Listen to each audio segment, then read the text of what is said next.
Mga kaibigan ko, nandito na naman ako sa aking kusina at ang gusto ni Habi ay gumawa ako ng spaghetti sauce from scratch. Kaya ito po ang aking ginawa. Bumili ako ng mga kamatis at ito po ang aking ginawa.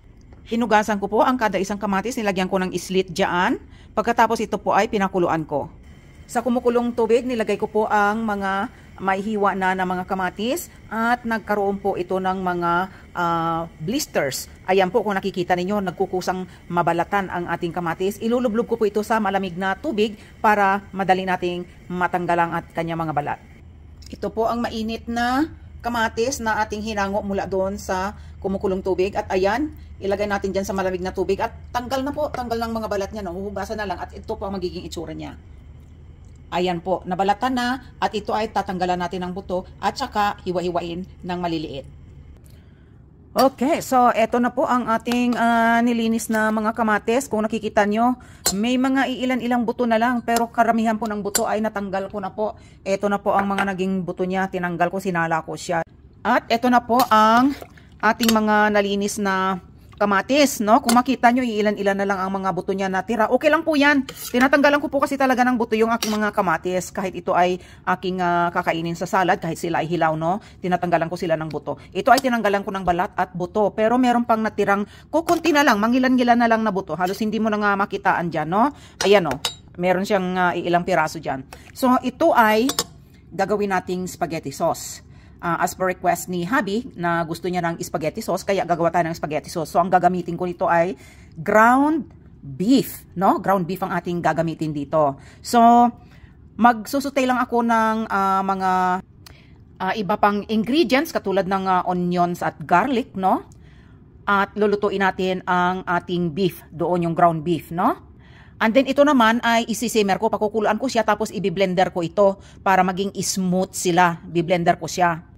Siyempre, lalagyan natin siya ng panlasa ayon sa ating spaghetti sauce na gusto natin. Paborito naming spaghetti sauce ay beef, no? Ground beef na mayroon siyang Italian seasoning. Ayan.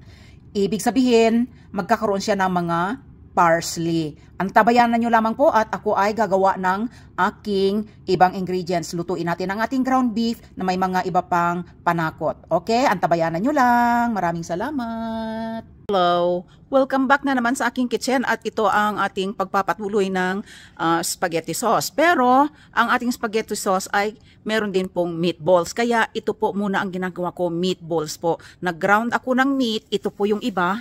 Ito po yung aking nag-ground na beef.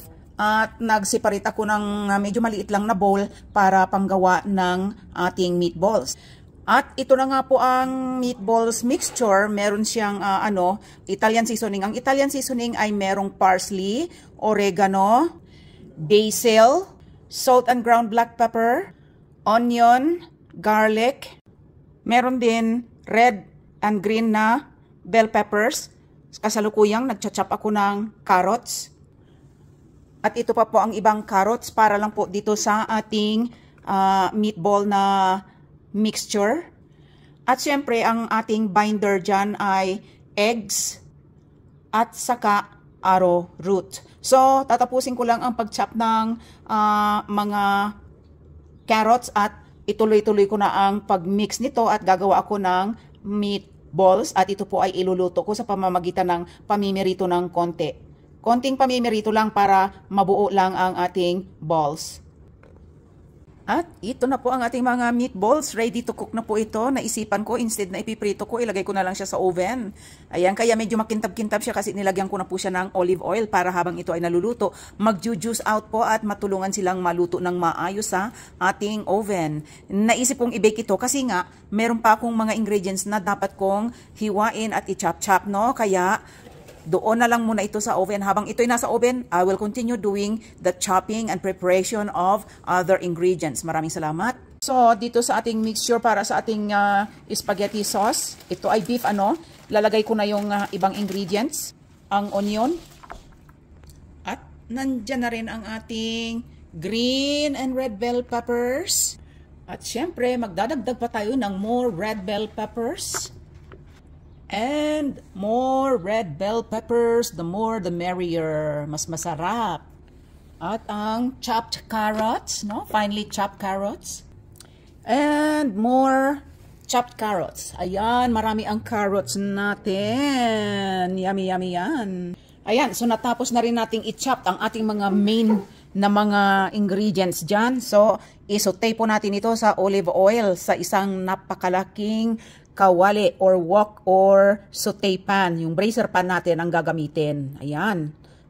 Alright, ito po ay isang 12 quart. It's large, no? Large pan ang aking gagamitin para sa ating meat and other ingredients na igigisa dyan. Maglalagay lang tayo ng olive oil once ito ay uminit na. At gusto ko rin ipakita sa inyo na hindi lang po yan ang meat na aking gagamitin. Gagamit din ako ng frozen na beef, ground beef galing sa freezer ko na ginawa ko last year. Ito po sila. So, medyo mabibigat. Tigati 3 pounds po ito. 3 pounds ang kada isang bag niyan. So, gagamitin ko ito. Ilalagay ko muna siya sa ating kawali. Unahin natin ito kasi medyo frozen pa siya. Ito na. Frozen pa siya.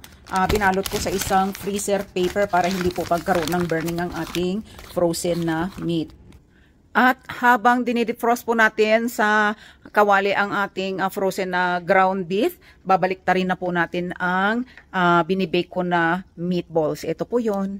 Ito po sila. Baliktarin natin, no? I-turn natin yan. Yan. Oh, medyo naluto na nga rin. Konting-konti na lang po yan. Matatapos din yan. At least ready na siya, no? Luto na yan ng konti. Ayan. Sa kabila ay talagang nagbabrowning na rin. Pwede na rin kainin pagkatapos nito. Ibalik lang natin ito sa oven ng another 15 minutes para ma-fully cook on the other side. So, ito na lamang muna at antabayanan po natin ang susunod na kabanata nitong ating spaghetti sauce na video. Salamat! So, ito na po ang ating ground beef dito ay na-frozen. It's already brown. I-add in ko na lang po itong bagong grind na ground beef with other ingredients in there. Lagay natin lahat dyan. So, here is our ground beef. Kuya is mixing it kasi napakabigat po niya. Hindi ko kayang ihalo-haluin. I cannot mix it by myself because it was too heavy. And as it is mixing, habang ito ay minimix at niluluto, ako naman ay magbi-blender ng ating mga tomatoes na ginawa kagabi. Ito po ang ating mga tomatoes last night. I simmered them, you know, nag-juice out palalo at saka lumambot na ng gusto yan. I-blend ko lang po yan. Gagamitan ko siya ng immersion blender. Ayan, i-blend natin siya. Hanggang sa mag-smooth po, i-blend natin ito. At ito na ang ating tomato. Naging tomato sauce na siya. Wala na siyang clumps. Yun, lalahat na blend na siya. Kaya smooth na po yan. Ayan, sobrang dami, mahigit kalahati nitong ating malaking kaldero. Kaya siguro ay magbabawas muna ako. Ilalagay ko sa pint size na jar. Ito na po ang ating ground beef. Sinasali na dito sa ating tomato sauce. Sinasali ng kuya. Ayan. Medyo kulang kalahati ng kaldero ang ating tomato sauce kasi sa sobrang dami nun, niisip ko baka umapaw po pag nailagay na yung mga meat, no? So, ang ginawa ko, nag-separate po ako ng tomato sauce sa mga can. Ito po sila. Kung kailangan pa natin mamaya ng tomato sauce, pwede natin gamitin ito. Kung hindi naman, pwede ko na rin itong i-canning, no?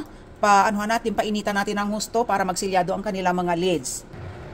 So, ito naman, habang ito ay sinisimmer, isisimmer lamang po ito, lalasahan po natin siya ng mga ingredients na gusto nating panlasa. Konting liquid amino or soy sauce, no? Nilalagyan ng konting soy sauce, no? Salt and pepper, at saka konting sweetener, no?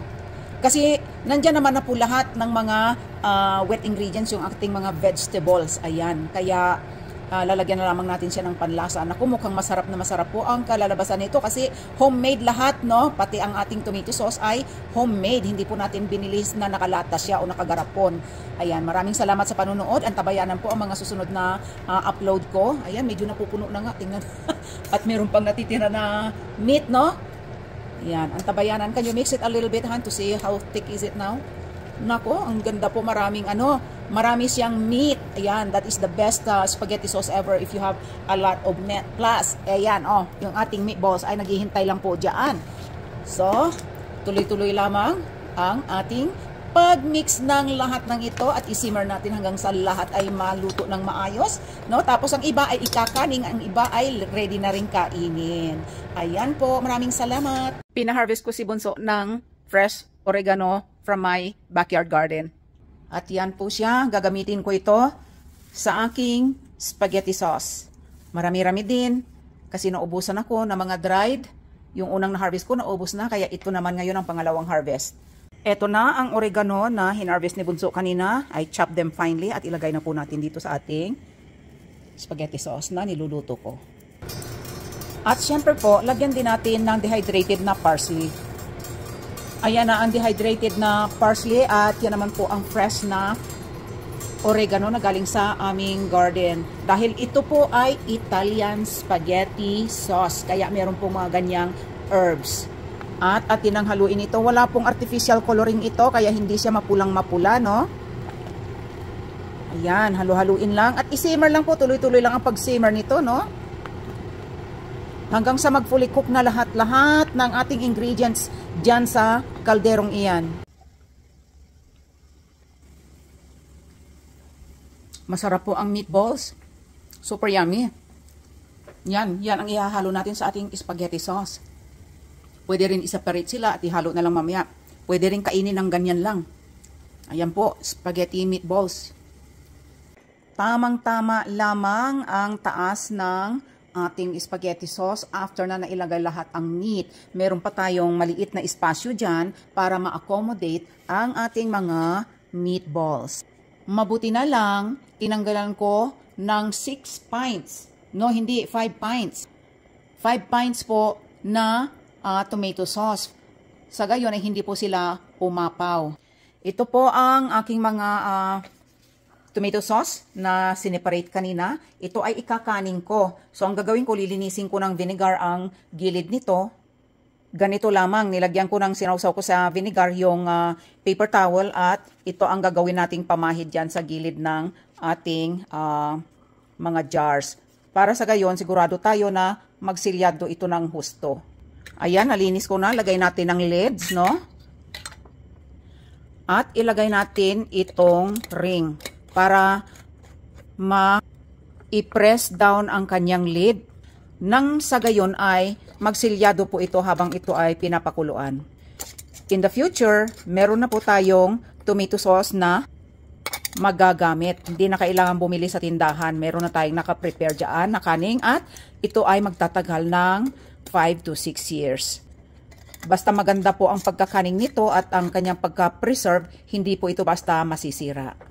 At ito po ang aking mga spaghetti sauce. Nagagawa ko ng total of 9 quarts po. Meron pa ako nasa kaldero ngayon. Kung nakikita nyo, medyo kumukulo pa. Lumabas ito ng kaldero kaninang mga 15 minutes ago. Pero ayan, kumukulo-kulo pa rin. Mainit na mainit pa yan. So, mag-i-stay dito overnight. Tapos bukas ng umaga ay tatanggalin ko ang mga rings. Yung mga rings na to para yung takip lang ang matitira, no? Dahil naka-vacuum seal na yan. Alright, so ito ang aking spaghetti sauce at ito ang kakainin ng aking mga boys bukas. Ayan ang kakainin nila. So, ewan ko kung ilang serving, pero binilang ko ang meatballs ay sila. Tig-4 sila per serving. Yan, kung magdalawang serving man sila, ayan, magkakaroon sila ng 8 meatballs per serving. Ayan. Ayan, total of 8 servings each sa kanilang 3. At ito po ang natitira pang kinakanin ko. Ayan, medyo kumunti na ng konti yung tubig. Kailangan ang tubig ay umabot ng neckline. Pero kung nakikita ninyo, kumukulo na rin siya. Ayan, nagbababol-babol siya sa loob ng jar. So, ito ay may 1 oras pa kasi kailangan silang pakuluan ng 1 hour and 45 minutes dito para mag-vacuum seal at uminit sila ng husto sa loob ng kada jars. So, magdadagdag ako ng mainit pa na tubig, yung kumukulong tubig para hindi ma-deter ang pagkakakulo ng ating mga spaghetti sauce sa loob ng mga garapon. Ayan lamang po, sinishare ko ang muntikong project today, spaghetti sauce with meatballs. Ayan, ito ay pwedeng i-serve kahit kailan, mga 5 years, 6 years later, no? Pero hindi aabutin ito ng 1 buwan, mauubos na kaagad ito. Pero at least, meron akong nagawa kaagad na nakaprepare lang dyan, papainit na lang nila. Ayan lamang po, maraming salamat!